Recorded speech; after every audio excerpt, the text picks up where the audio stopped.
नमस्कार दर्शक बंधु आज हूँ 6 अक्टोबर रविवार आज रही देश विदेश किसी गुरुत्वपूर्ण खबर जहाँ जाना आपण निहाती जरूरी केवल 5 ରୁ 10 मिनिट टाइम दे आपण मैंने देश विदेश खबर देखिपारे तेज ता पूर्व आपण गोटे अनुरोध आपण जिला को भल पाते भिडियो को लाइक कर आपण जिलार ना लिखि दिखाँ जहाँफल प्रतिदिन आपण जिलार खबर पाइपर तेज चलतु खबर उपर नजर पकाइबा।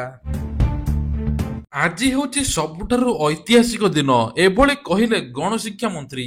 ତେବେ ହଜାରେ ନୁହେଁ କି 2000 ନୁହେଁ, ପାଖାପାଖି 16,009 ଜଣ ଶିକ୍ଷକ ଶିକ୍ଷୟିତ୍ରୀଙ୍କୁ ନିଯୁକ୍ତି ପତ୍ର ଦେଇଛନ୍ତି ରାଜ୍ୟ ସରକାର, ଯାହା ଫଳରେ ଐତିହାସିକ ରେକର୍ଡ କରିଛନ୍ତି ମୁଖ୍ୟମନ୍ତ୍ରୀ ମୋହନ ଚରଣ ମାଝୀ। ତେବେ କଳିଙ୍ଗ ଷ୍ଟାଡିୟମରେ ଆୟୋଜିତ ଏକ କାର୍ଯ୍ୟକ୍ରମରେ ସବୁ ଶିକ୍ଷକ ଶିକ୍ଷୟିତ୍ରୀଙ୍କୁ ନିଯୁକ୍ତି ଦିଆଯାଇଛି। ତା ସହିତ ମଧ୍ୟ ଆଉ ଗୋଟେ ବଡ ଖବର ରହିଛି, ସ୍ୱାମୀ ସ୍ତ୍ରୀ ଗୋଟିଏ ଜିଲ୍ଲାରେ କରିପାରିବେ ଚାକିରି ଆଉ ଏକାଥରକେ 660 ଜଣ ଶିକ୍ଷକଙ୍କୁ ମଧ୍ୟ ବଦଳି କରାଯାଇଛି। ତେବେ ସବୁଠାରୁ ଗୁରୁତ୍ୱପୂର୍ଣ୍ଣ କଥା ହେଉଛି ସ୍ୱାମୀଙ୍କର ଏଠି ଚାକିରି ଥିଲେ ବାହାରେ ସ୍ତ୍ରୀଙ୍କର ଥାଏ, କିନ୍ତୁ ସରକାର ଏବେ କହିଛନ୍ତି ଯେ ଗୋଟିଏ ଜିଲ୍ଲାରେ ସ୍ୱାମୀ ସ୍ତ୍ରୀ ମଧ୍ୟ ରହି।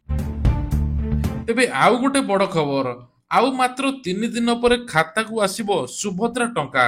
ଏନେଇ ଅପେକ୍ଷା କରିଛନ୍ତି ସାରା ରାଜ୍ୟବାସୀ। ଦଶହରା ପୂର୍ବରୁ ମହିଳାଙ୍କୁ ଭେଟି ଦେବାକୁ ଯାଉଛନ୍ତି ମୋହନ ସରକାର।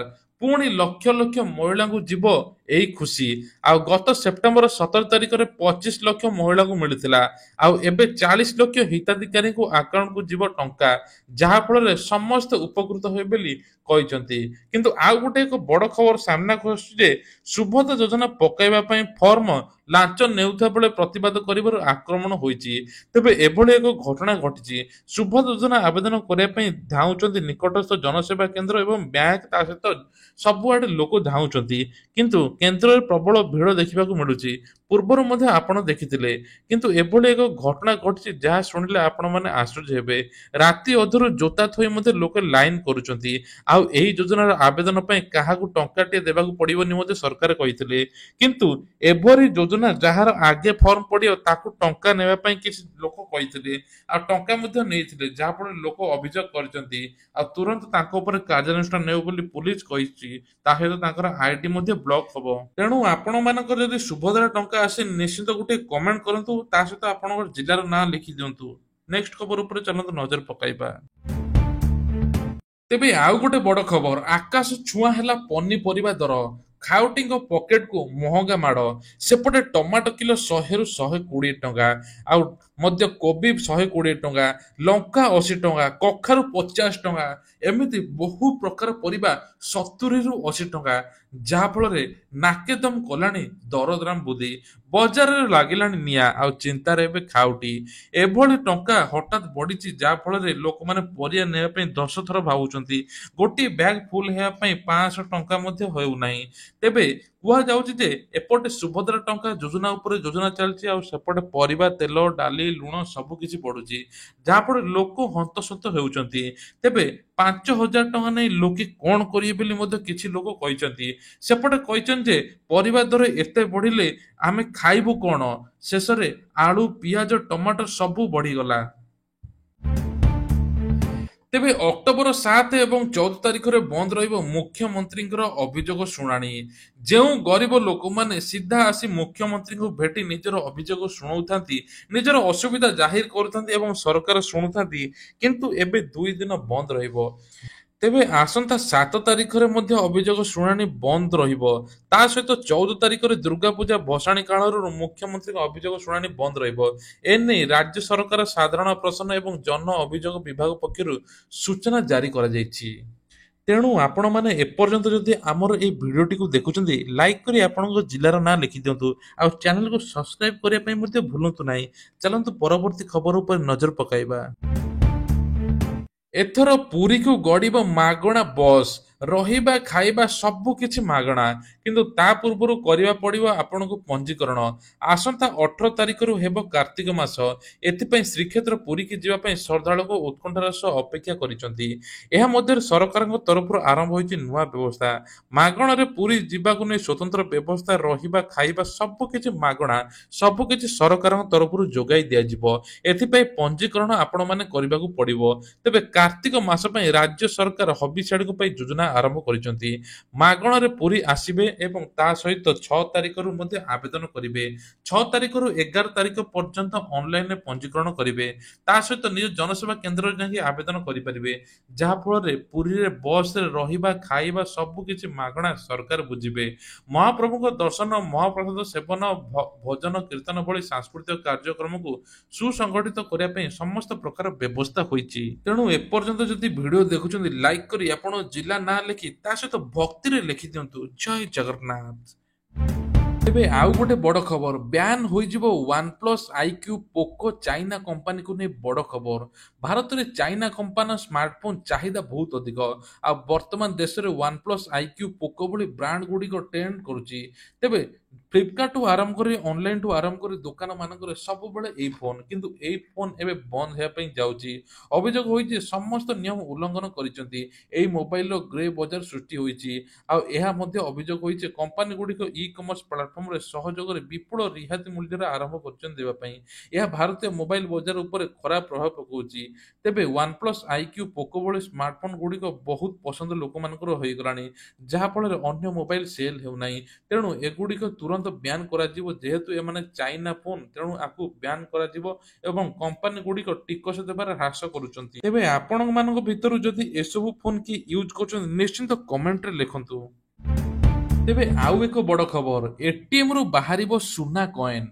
ଭାରତରେ ପ୍ରଥମ ଥର ପାଇଁ ଏକ କୋ ଅପରେଟିଭ ସୋସାଇଟି ସ୍ଥାପନ କରିଛି ଏବେ ଗୋଲ୍ଡ କଏନ ଏଟିଏମ। ତେବେ ଏଣିକି ଏଟିଏମ ରୁ ସୁନା କଏନ ବାହାରିବ। ଭାରତର ପ୍ରଥମ ଥର ପାଇଁ ଏଭଳି ହବ। ଏଟିଏମ ରୁ ଗ୍ରାହକ ମାନେ 0.512.510 ଗ୍ରାମ କ୍ୟାରେଟର ଗୋଲ୍ଡ କଏନ ଅନଲାଇନ ଦରରେ କ୍ରୟ କରିପାରିବେ। ତେବେ କର୍ଣ୍ଣାଟକରେ ଏଭଳି ହୋଇଛି। ଐତିହାସିକ ପଦକ୍ଷେପ ଗ୍ରହଣ କରିବା ପାଇଁ ଏହି ସହିତ ଗୋଲ୍ଡ ଏଟିଏମକୁ ସ୍ଥାପନ କରାଯାଇଛି। ଲୋକ ନିଜ ମନ ପସନ୍ଦର 24 କ୍ୟାରେଟର ଗୋଲ୍ଡ କଏନ ବାହାରି କରିପାରିବେ। ତା ସହିତ ଏଟିଏମକୁ କିଛି ଟଙ୍କା ଦେଇ ବାହାରି କରିବେ ବୋଲି କୁହାଯାଉଛି।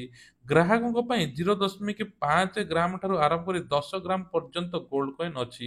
ଏଟିଏମରେ ଡେବିଟ୍ କାର୍ଡ ଏବଂ କ୍ୟୁଆର କୋଡ ଜରିଆରେ ପେମେଣ୍ଟ କରିପାରିବେ, ଯାହାଫଳରେ ତୁରନ୍ତ ଏଟିଏମରୁ ଗୋଲ୍ଡ କଏନ ବାହାରିବ। ସବୁଠାରୁ ବଡ କଥା ହେଲା ଯୋଜନା ପରେ ଯୋଜନା ସରକାର କରୁଛନ୍ତି, କିନ୍ତୁ ଭୂମିହୀନ ବିଧବା ମହିଳାଙ୍କୁ ଆବାସ ଯୋଜନାର ଘର ମିଳୁନି। କଷ୍ଟରେ କାଟୁଛନ୍ତି ଜୀବନ। ପ୍ରକୃତରେ ଯୋଉମାନେ ପାଇବା ଯୋଗ୍ୟ ତାଙ୍କ ପାଖକୁ ପହଞ୍ଚି ପାରୁନି ସରକାରଙ୍କର ଯୋଜନା। କନ୍ଧମାଳ ଜିଲ୍ଲାରେ ଏଭଳି ଏକ ଘଟଣା ଘଟିଛି।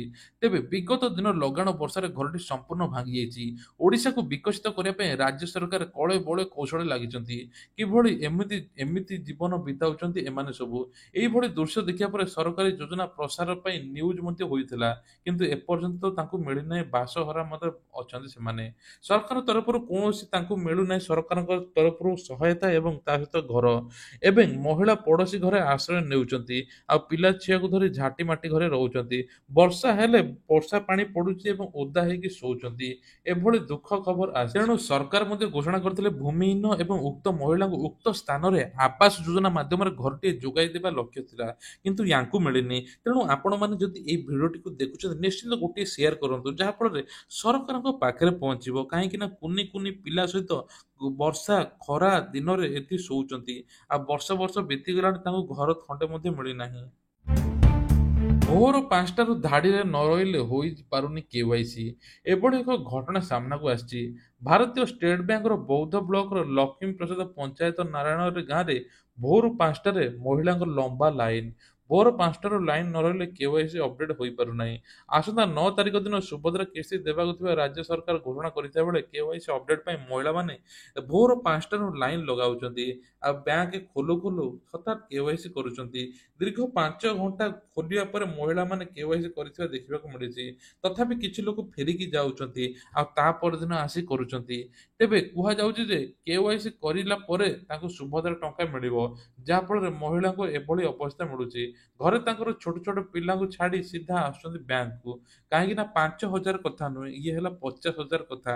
ତେଣୁ ସରକାରଙ୍କ ଯୋଜନା ଏବେ ବହୁତ ବଡ ଯୋଜନା ବୋଲି ଲୋକମାନେ କହୁଛନ୍ତି। ତେବେ 4 ତାରିଖରୁ ଲଘୁଚାପ ସୃଷ୍ଟି ହୋଇଗଲାଣି ଏବଂ ଆସନ୍ତା 24ରୁ 48 ଘଣ୍ଟା ଭିତରେ ପ୍ରବଳରୁ ଅତି ପ୍ରବଳ ବର୍ଷା ହେବ। ସେ ନେଇ ମାଲକାନଗିରି, କୋରାପୁଟ, ରାୟଗଡ଼ା, ଗଜପତି, ଭଦ୍ରକ, ବାଲେଶ୍ୱର, ମୟୂରଭଞ୍ଜ ଜିଲ୍ଲାକୁ ୟେଲୋ ୱାର୍ଣ୍ଣିଂ ଜାରି କରାଯାଇଛି। ଆଉ 7 ଦିନ ଯାଏଁ ପ୍ରବଳରୁ ଅତି ପ୍ରବଳ ବର୍ଷା ହେବ ବୋଲି ପାଣିପାଗ ବିଭାଗ ପୂର୍ବାନୁମାନ କରିଛି। ତେଣୁ ମତ୍ସ୍ୟଜୀବୀକୁ ଖାଲି କରାଯାଇଛି, ତା ସହିତ ମଧ୍ୟ ସମୁଦ୍ର ଯିବା ପାଇଁ ବାରଣ କରାଯାଇଛି। ତଳିଆ ଅଞ୍ଚଳକୁ ଖାଲି କରିବା ପାଇଁ ନିର୍ଦ୍ଦେଶ ମଧ୍ୟ ଦିଆଯାଇଛି। ଏଥର ଦଶହରାରେ ଭିଜିବେ ମା, ଆଉ ରାସ୍ତାରେ ବଢିବ ପାଣି। ତେଣୁ କୁହାଯାଉଛି ଯେ ସମସ୍ତଙ୍କୁ ସତର୍କ ସୂଚନା ଜାରି କରିଛି ପାଣିପାଗ ବିଭାଗ। ଏବେ ଆଉ ଗୋଟେ ବଡ ଖବର, ବୈଜ୍ଞାନିକକୁ ଚୂନ ଲଗାଇଦେଲେ ସାଇବର ଠକ, ଲୁଟି ନେଲେ 71 ଲକ୍ଷ ଟଙ୍କା। ଆଉ ହରାଇଲେ ନିଜର ଟଙ୍କା ସହିତ ସବୁ କିଛି। ମଧ୍ୟପ୍ରଦେଶ ଇନ୍ଦୋର ସାଇବର ଠକେଇର ମାମଲା ସାମ୍ନାକୁ ଆସିଛି।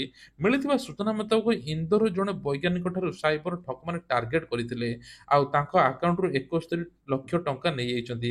ଯାହାଫଳରେ ତୁରନ୍ତ ସେ ଆକାଉଣ୍ଟକୁ ଯାଇ ବ୍ୟାଙ୍କକୁ ଯାଇ ପଚାରିଥିଲେ, ବ୍ୟାଙ୍କ ତାଙ୍କ ଆକାଉଣ୍ଟକୁ ଫ୍ରିଜ୍ କରିଦେଇଛି। କିନ୍ତୁ ବାକି 71 ଲକ୍ଷ ଟଙ୍କା କେମିତି ନେଲେ, କାହିଁକି ନେଲେ, ସେ ନେଇ ପଚରା ଉଚରା କଲାବେଳୁ ସବୁ କିଛି କହିଛନ୍ତି। ତାଙ୍କୁ ଲକ୍ଷ ଲକ୍ଷ ଟଙ୍କା ଠକି ଦେଇଛନ୍ତି। ଆଉ ବର୍ତ୍ତମାନ କ୍ରାଇମବ୍ରାଞ୍ଚ ସମଗ୍ର ମାମଲାର ଅଭିଯୁକ୍ତକୁ ଖୋଜିବାରେ ବ୍ୟସ୍ତ ଅଛି। ପୀଡ଼ିତ କହିଛନ୍ତି ଯେ ହ୍ୱାଟ୍ସଆପ୍ କଲ୍ ମାଧ୍ୟମରେ ଯୋଗାଯୋଗ ହୋଇଥିଲା, ଯେଉଁଥିରେ ଅଭିଯୁକ୍ତ ସିବିଆଇ ଅଫିସର ବୋଲି କହିଥିଲେ।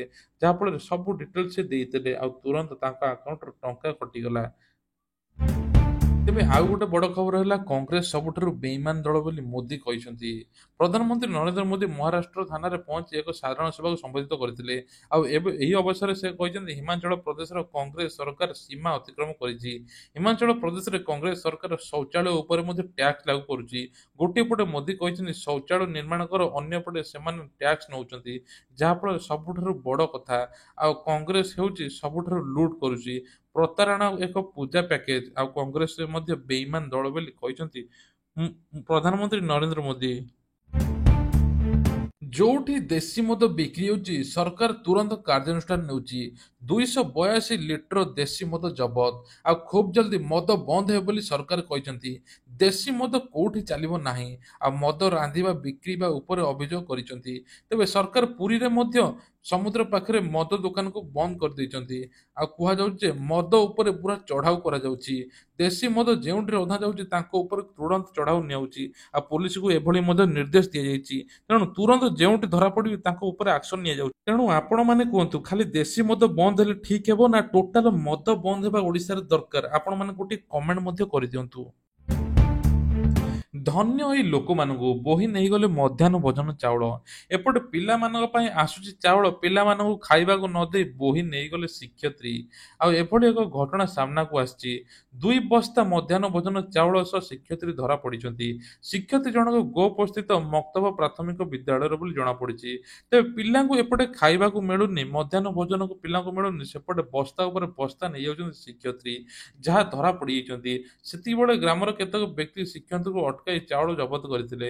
ଅନ୍ୟପକ୍ଷେ ଶିକ୍ଷୟିତ୍ରୀ ଜଣକ ୱାର୍ଡ ମେମ୍ବର ଜରିଆରେ ଚାଉଳ ବାହାରକୁ ଦେଉଥିବା କହିଛନ୍ତି। ଏପରିକି ଅଧିକ ଦିନ ଚାଉଳ ରହିଲେ ଚାଉଳରେ ପୋକ ଲାଗିଯିବ ବୋଲି ସେଥିପାଇଁ ବାହାରକୁ ଦେଉଛନ୍ତି ବୋଲି ସେ କହିଛନ୍ତି। ତେଣୁ ଆପଣମାନେ କୁହନ୍ତୁ, ଏମିତି କରିବାଟା କେତେ ଦୂର? ତେବେ ଇଏ ଥିଲା ଆଜିର ଦେଶ ବିଦେଶର ଗୁରୁତ୍ୱପୂର୍ଣ୍ଣ ଖବର, ଯାହା ଆପଣମାନେ ଜାଣିପାରିଲେ। ତେଣୁ ପ୍ରତ୍ୟେକ ଦିନ ସକାଳ 5ଟାରେ ଆଉ ସନ୍ଧ୍ୟା 5ଟାରେ ଏଇଭଳିଆ ଖବର ଦେଖିବା ପାଇଁ ହେଲେ ଆମ ଚ୍ୟାନେଲକୁ ସବସ୍କ୍ରାଇବ କରିଦିଅନ୍ତୁ, ଆଉ କମେଣ୍ଟରେ ଲେଖିଦିଅନ୍ତୁ ଜୟ ଜଗନ୍ନାଥ।